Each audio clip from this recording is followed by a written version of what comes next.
Hey, it's Chris, Liege Games. Let's do this. Kickstarter, best stuff of the week, stuff that's out, and a little bit of everything else. So, interesting week. Couple reviews, couple videos out there. Check them out if you want. Vagrant Song, Pathfinder, Harakiri. There we go. Also, we'll talk about one or two of those in a few minutes. So, I don't have a whole lot else. Just thank you for clicking, thank you for watching, thank you for subscribing. That's it.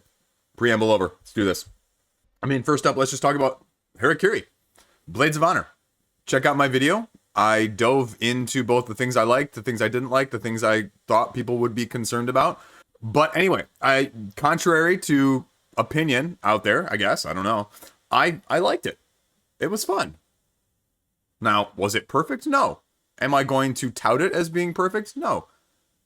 Did they just post an update within the last day or two, basically addressing a lot of the criticisms that I raised in my video and the concerns that I had? Yeah. Which is also kind of weird because my video's not on the page. So, it's got $400,000 after less than 48 hours. So that's, regardless of what you think, that's a success. That's a great success. There you go. Now, again, if you missed my video, the concept of this is you've got two macro and micro worlds that are going back and forth between the overarching adventure phase and the dungeon crawl exploration phase, with different areas that you're going to be going through within the dungeon crawl that are going to be revealed as you make your way from point to point, interaction to interaction, fighting monsters along the way until you reach the boss to achieve a certain objective. The adventure phase is sort of the overarching land picture of the Shogun's total presence and the adventures that you're doing on that side of things, and the interaction between the two, the carryover between the heroes and the villains on both aspects of things. The biggest question and concern I think that people have raised is, it's more expensive than I was expecting. It is. The core pledge is about what I expected. 100, 120, that's right in the range of things nowadays. I'm not surprised by that by any means. But the expansions each being additional, like almost $50. And then the early bird of everything, including the other add-ons and the deluxeifications, is being like $328 if you get in on the early bird, which by the time, obviously, that this is going to be launched, is going to be outside of things. So it's a good $25 almost difference between the early bird and the non-early bird. So it'll be interesting to see. Again, the early bird here is no different, except for the miniature, so that's not too big of a deal. It's more the deluxeification one that's more of the bigger deal. Is that going to turn people off? We saw it with Pathfinder. Pathfinder's actually down now a couple 10,000 since it kind of backed off the early bird. So will Harakiri have that same issue? I have no idea, because the gameplay all in doesn't have really that big of difference, and Awakened Realms has managed to do it without having too much drop off. So there you go. Now, they say it's never going to make it to general retail distribution, and that's the reason, as I posed last week in my upcoming video, of why would you get it now? So that is, take it for what you will. The question then is whether or not this will get a 2.0 version, because the games that have said that we are not going to retail, the games that have funded anywhere near this level of success, have maybe not gone to retail, but they've definitely done a 2.0 version or a reprint on Kickstarter. So that's the other question. If this is good and you don't get it now, are you willing to wait, or would you buy it on the secondary market? Again, going through the adventure, going through the exploration phase. Unfortunately, here we go. As much as like I mentioned in that update, addressing some of the things that I had mentioned, and I am absent. I give Synergic Games kudos for just sending it to me in the first place. But everybody can't make the page, and that's okay. It is what it is. No entitlement from my standpoint. They've unlocked a lot of stretch goals already, and so you're getting a lot of extra stuff, and you're getting a lot of extra heroes, you're getting a lot of extra cards, which, again, these were a lot of my concerns. You're getting extra market cards, you're getting extra heroes. They talked about in the update that you're going to be getting player reference cards, all of those things. And so those, again, were my concerns. I wasn't sure what this was going to be. They didn't give me any information beyond really the base game of, again, this scenario. And I guess that's why I wasn't as blanket statement as some of these. I'll just go back to these quotes for a second. I'm not sure how you can say it's a very complete game. Unless other people got something that I didn't. I had one scenario on the adventure phase and one scenario on the exploration phase. I don't think I could say something like that because we're only seeing a glimpse of what it's offering, and I wanted to tell people that. So, I mean, it's a prototype, right? I'm not going to try and make massive assumptions on a very early edition of, you know, an alpha rulebook and a prototype. Just things that I think need to be addressed. So, again, King of Average loved it. Board Game Co. loved it, apparently. Someone was saying in the comment section earlier that I was the only one that liked the adventure phase, but apparently King of Average liked the adventure phase too. That was, I mean, one of my big positives on my video. Anyway, again, lots of cool miniatures. Again, never the question that these are cool miniatures. The artwork and the enemies are fantastic. Again, a big fan of that. They've got an initiative deck that you're going to be doing like Aeon's End. The event cards that you're going to be pulling out each turn on the adventure phase are sort of reminiscent of Dead of Winter. There you go. And they're just adding a whole bunch more stuff with the stretch goals. You're going to be seeing a little bit more here with what these are going to entail. I'm assuming it's something like the CMON side of things where they're going to lump all those stretch goals into like an act or, you know, this. And I guess it says stretch goal miniature box, but there you go. Again, miniatures weren't the problem. You know, miniatures are great. I had no problem with the miniatures. They looked fantastic. Here is the first expansion, the Wrath of the Gods expansion. And I know on here it says, you know, what it entails. And again, you're getting more heroes. You're getting more freaking looking cool enemy guys and other campaign books. And again, more stuff. Jubai's Curse expansion. Again, I know they say what it does on both of these somewhere on this page, but apparently I'm just not there. The Honor Pledge with the deluxeifications, the add-ons that they mentioned right there. All of the other deluxeifications. Go over the gameplay, highlights, the how to plays, the videos themselves. And I mean, that's it. I mean, again, it's doing something different. It's taking a macro and a micro that a lot of other games haven't done, where they've done one or the other, which, you know, I give them a lot of kudos for. Now, we'll see what happens, because, again, like I said, what's going to happen once the early bird, and honestly, since they didn't do the early bird too much different at the gameplay all in, I don't think it's going to really be hurt as much as, like, Pathfinder was. So, anyway, it'll be interesting to watch. It'll be interesting to see. And I will probably throw a pledge in here before the early backer expires, just to follow along as well. So there you go. Harakiri. So now we have Borderlands, Mr. Torgue's arena of bad stuff happening. Now, I've looked over this page a little bit. The one thing I'll say is, and maybe in line or in theme with the Borderlands aesthetic, but just the rampant swearing on the page, even in the text. I mean, it's just unnecessary. It's sort of like the hate CMON campaign. Just unnecessary. And it's going to turn people off.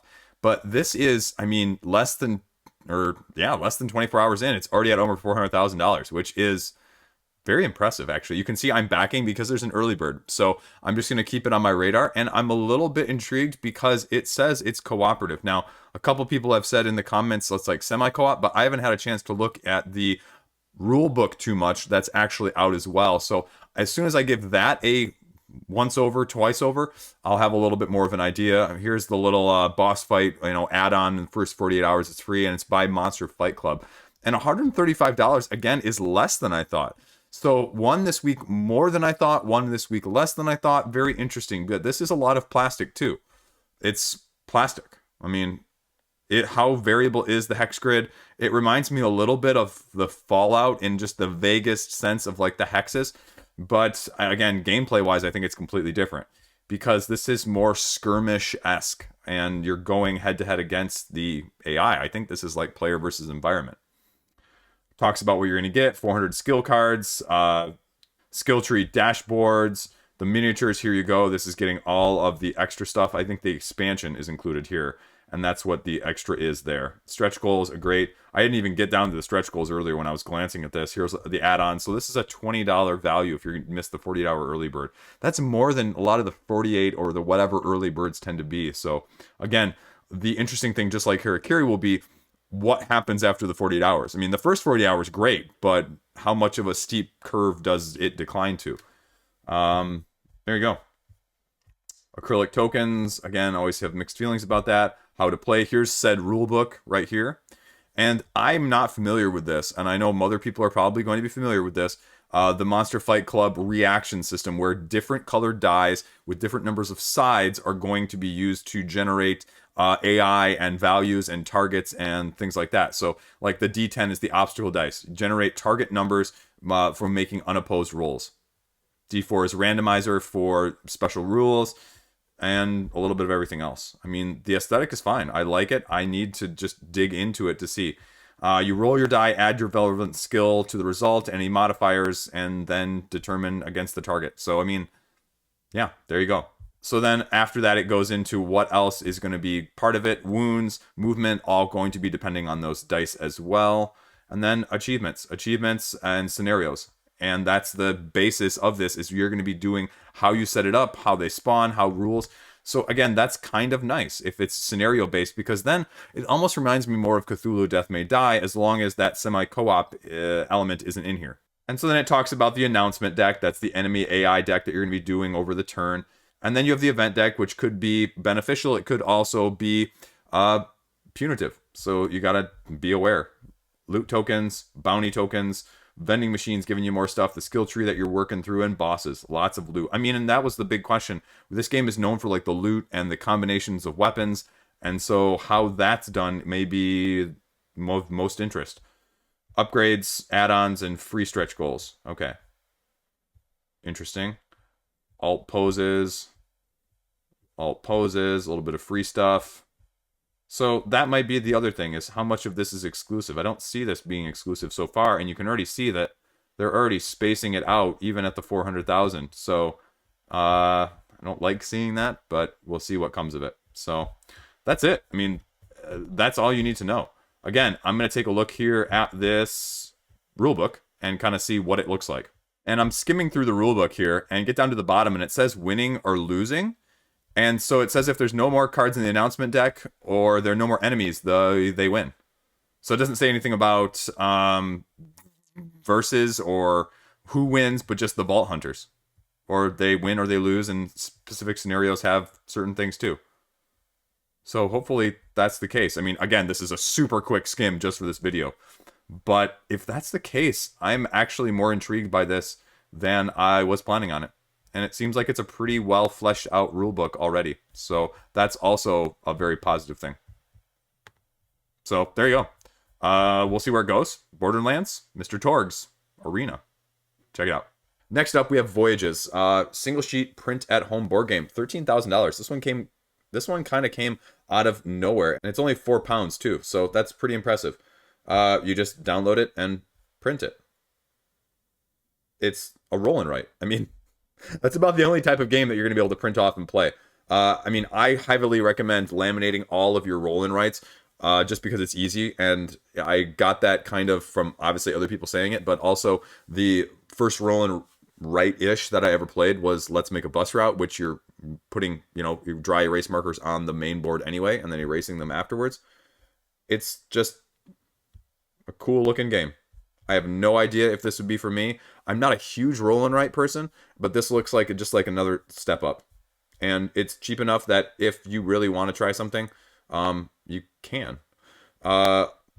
Simultaneous play, picking one for the direction, one for the speed, draw the line to mark it. Third is used to mark for the duties that you've got to do alongside. And then you can just go wherever you want, buy things, sell things, charter, and just build a crew. So it's kind of cool, actually. I didn't actually look at the page before doing this, so I'm actually going to hit remind me on this, because as much as I'm not a huge fan of these things, I just got one of the Metro X roll and write game expansion, the second one from Japan. One of my pay it forward gifts from a colleague on there was a print and play that they had done and laminated, and they sent it to me. So if it's like that, I kind of like the idea of this. So as long as it's not, I didn't see it. Is this a solo? Did I miss that or not? It's not solo. It's simultaneous. What am I talking about? I just talked about that. So anyway, this looks like something that I could get the wife to play with me. So I'm going to keep an eye on this. It's already got 2,400 people, which is very impressive. So there you go. Voyages. You know me, I love talking about Japanese games. So look what I'm pledging. This is called BESTRIDE, a battle royal style combat game. It's funded. It's funded? I didn't think it was anywhere close to funding when I backed it earlier. So now I'm actually going to have to watch this pledge, because the biggest question I had was they talk about some of the rules down here in English below, but they don't talk about it anywhere of it being like English rules and English cards. Because if you look on the box And a lot of these cards right here, they're all in Japanese, and it's not like it's symbology. There's actually a fair amount of text on these cards down here at the bottom. So I'm not sure if this is going to be completely non-language dependent, because look at this. I mean, so I guess that's where the confusing thing is for me, and this looks kind of cool, because basically what you're doing is you're doing like a dexterity thing with these shooting ranges and the dice and the sleeves, and it just looks kind of cool. And you can kind of see what it's doing down here. I'll scroll down to it. Again, can't read any of this, don't have a clue what any of this says, but here's the actual gameplay. So you select the beast and the rider, stack them in the sleeve, select one moving card and put it face down, reveal the cards from the lightest player, move the character according to the arrow, and then you get to attack. If you get to shoot in range within the stick, you get to bump them and do damage. So it's just kind of a cool, different game. It reminds me of Harakiri, which is getting a French theme where you stack the cards up like in a straight pile like this, and you have to pull them out and then coordinate them on the field as well to fight the dragon or to fend off the dragon. So again, this is kind of cool, but I just hope that it's a little bit more language independent. And I've been meaning to do something in the comment section. There's only 6 comments right now and 0 updates, but I am assuming there will be one. But again, this is a game where if you probably didn't get it, you probably wouldn't be able to get it again on the secondary market. And so that's why I also look at these. I mean, just go back and look at the most popular Japanese game in the last year of Aqua Garden. If you want to buy Aqua Garden right now, just from retail from over Japan, it's going to cost you, I think, like $150 to $170 for like the $50 gameplay pledge level or something about what it was on Kickstarter. So that's the sort of thing that happens if one of these actually turns out to be a hit. So I'm going to keep a close eye on this one. Most of you are going to ignore this segment altogether, but I like talking about it. I like checking them out, and that's why I talk about it every time. 58 backers, BESTRIDE, there you go. Now, I don't know where this came from. I don't know why it's out here, but again, we're going to be talking about a TCG/CCG that is raising 6 figures. This is Genesis Battle of Champions. Funded in less than 30 seconds. And I stand by my assessment earlier in the month of November that I think people are hopping on these bandwagons hoping to find the next Pokemon or collector's item from that side of things rather than necessarily looking at gameplay or interest in it from that side of things. Because otherwise they wouldn't be getting $750,000 and $500,000 within the first 24 hours. Because there were next to no examples, videos, or how to plays on those pages in the first place. Just, hey, this is the first edition. Hey, it's going to sell out. Give us a bunch of money for a bunch of first edition boxes. So this one seems to have a little bit more just on the fact that they've got actions and actual text on the pages right here. So it's interesting, though, that this one is also the one that's funding the least in the first 24 hours. Again, 3 boxes, a whole case. What is that going to cost you? I'm just curious. Are these things about the same? One box, 3 boxes is $220. I mean, that's a lot of money. And there are, what, 152 new unique cards? That's not a lot of type of cards. I don't know. Hype for the brick and mortar, a bunch of stretch goals. And it's kind of nice. There's a video or 2 here, actually. I was a little surprised by seeing this. And tabletop simulator. Okay. A little bit more than I would have thought. And it actually honestly looks like one of the more entailing ones in terms of the actual gameplay content. Now, they don't actually say, as far as I can tell, let's look at this a little bit quicker here, that how are you getting, I mean, are these unique? Are they, here you go, booster boxes. 2 rares, 1 uncommon, 1 starter. 1 in 7, 1 in 17. Epic, foils. I mean, that's... If you only have 152... Yeah, no. It's a TCG regular scheme. Not scheme, but you know what I mean. The setup. So it looks a little bit better in terms of aesthetic to me and actual gameplay with the cards themselves when they're blown up here. But, I mean, again, I can't tell based on the amount of stuff that's there. But clearly people are willing to spend money on TCGs if TCGs go on crowdfunding. So if you want a crowdfunding game nowadays, just go with like a TCG with miniatures. I think it'll be a big hit, and you don't have to worry about the gameplay then. Just kidding. Sort of? Maybe.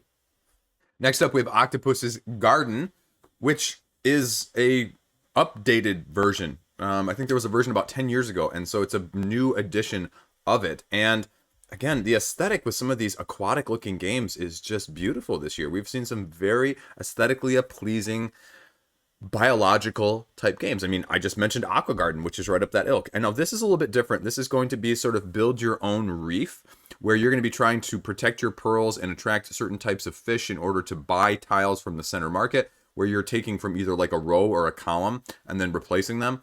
And sort of not really engine build, but just slowly build up your points, a la something more like Cascadia or Calico.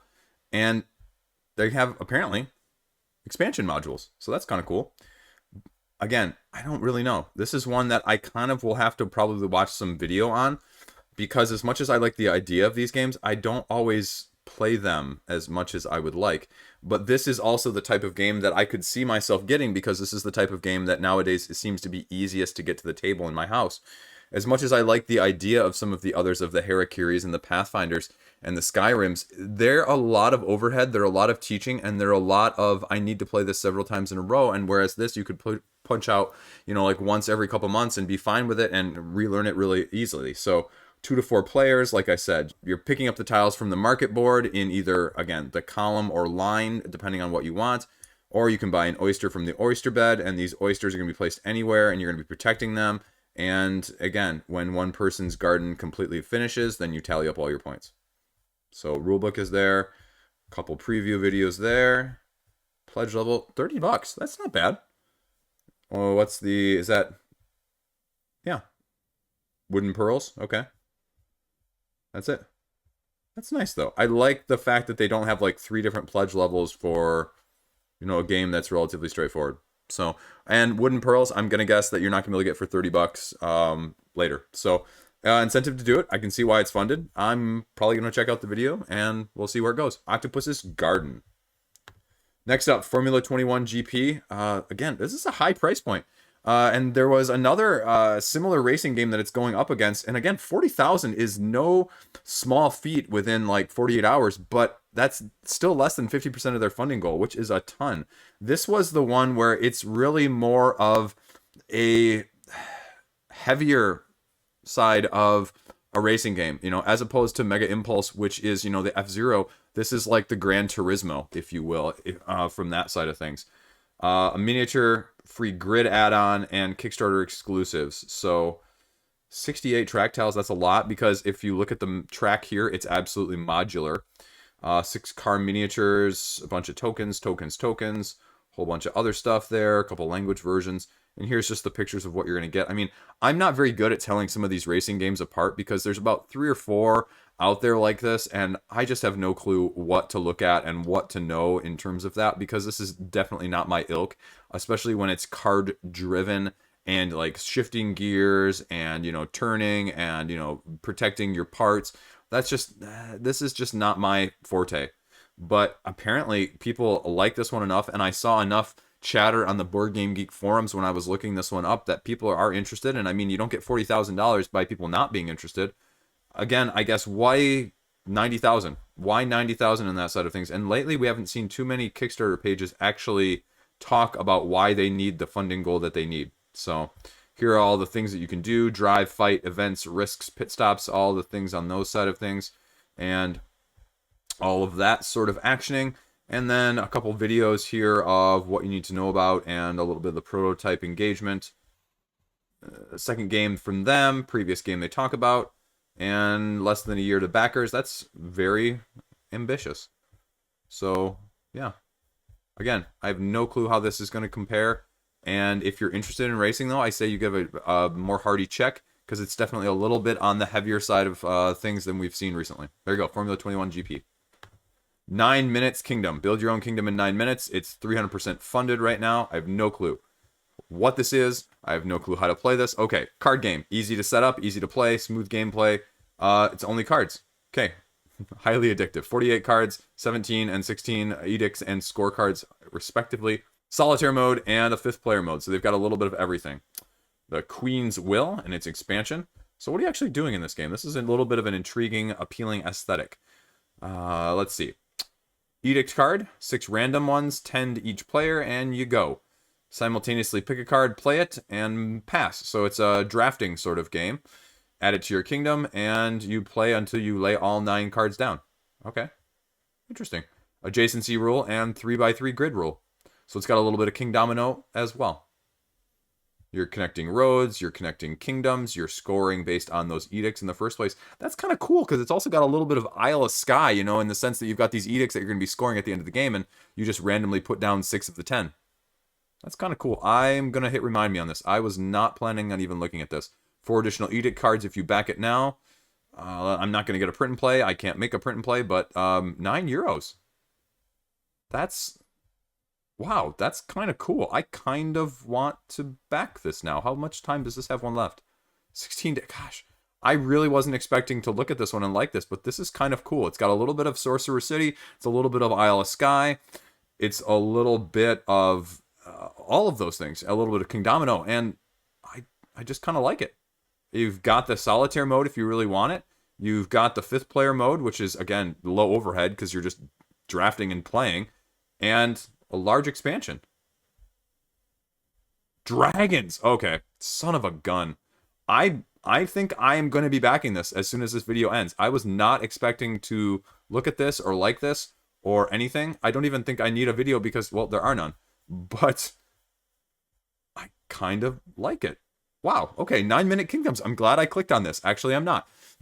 But I'm going to be backing this the second this video stops. So there you go. Check out 9 Kingdoms if you're interested in 9 minutes or less. Your money back guaranteed. Not really. I don't know why I'm saying that, but I decided to anyway. Also just launched Spring and Autumn, the story of China from Mr. B Games. This one was a big wild card. A 4X taking place in ancient China. And it's got $24,000 out of 30. That's really impressive in under 24 hours.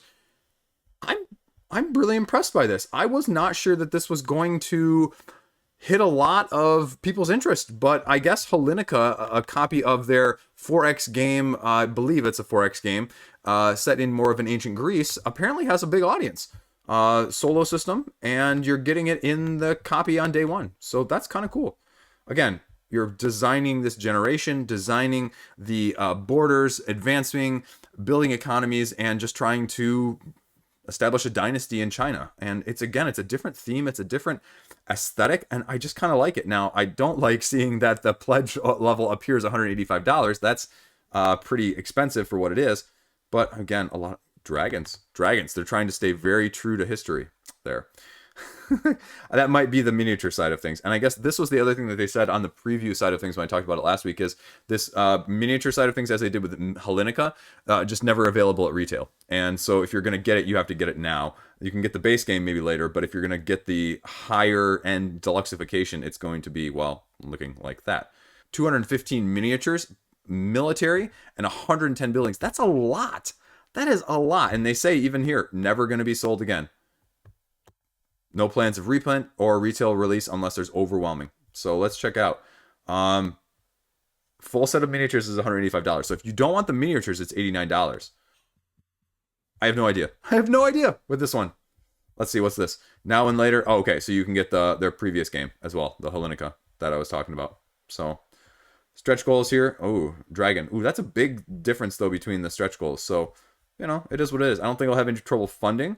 A couple of previews, the beta rules there. Again, I would agree that it looks like there's a ton going on in the core set. So as a 4X, again, completely outside of my comfort zone, completely out of my area of interest. It's intriguing because I think this is kind of a cool thematic incorporation. The actions that you can take right here, they go through them all, and there's the rule book, like I said up there. Shipping is whatever. Shipping's going to be what it's going to be. So, man, this is kind of cool. I'd suggest you guys check this out if you're a fan of the 4X side of things. It says it plays 1 to 5 player. And Mr. B Games putting out a solid game on GamePound. Check it out. There you go. That is it. Very quick roundup this week. Very quick because not a lot of stuff is launching. I told you this zone between Thanksgiving and Christmas is kind of dead most years. So this might be the typical length and amount of projects that we see each week, because I'll be frank with you, I don't really have a ton of projects launching in December. That's why there is no, these are the Kickstarter crowdfunder games to watch in December, because the list is relatively small. Like I said before, I have more games right now that I know are going to be launching in January or even February than I did and do for December. That's how dead it really is. Also, if you watched my special news email video, viewer emails, reading real viewer emails, I don't know why I just didn't use like the Gmail picture setup. I don't know. That didn't even occur to me until I was filming this tonight. Like right before filming this, I was like, why didn't I just make that a lot easier than sometimes? Whoosh, just totally blows me by. That's it. Upcoming next week's games, tomorrow's video, plus a new over-under. We'll see how wrong I was, and we'll come up with some good ones this week. Maybe we'll do something different. Maybe we'll do a longer one since December's kind of dead. We'll say, you know, maybe something along the lines of, will anything break $1 million in December that launched in December? Will there be over/under 1.5 games that break $1 million that launched in December? You know, something fun like that. And if you didn't know I was doing over/under bets on board game crowdfunding projects, well, now you do, because we do it on the video tomorrow. That's it. That's all I got. Thanks for watching. Thanks for clicking. Check it out. Have a great weekend. I'm not working. Hopefully you aren't either. My Exceed came today. 7th Cross Exceed. Yeah. Know what I'm doing this weekend.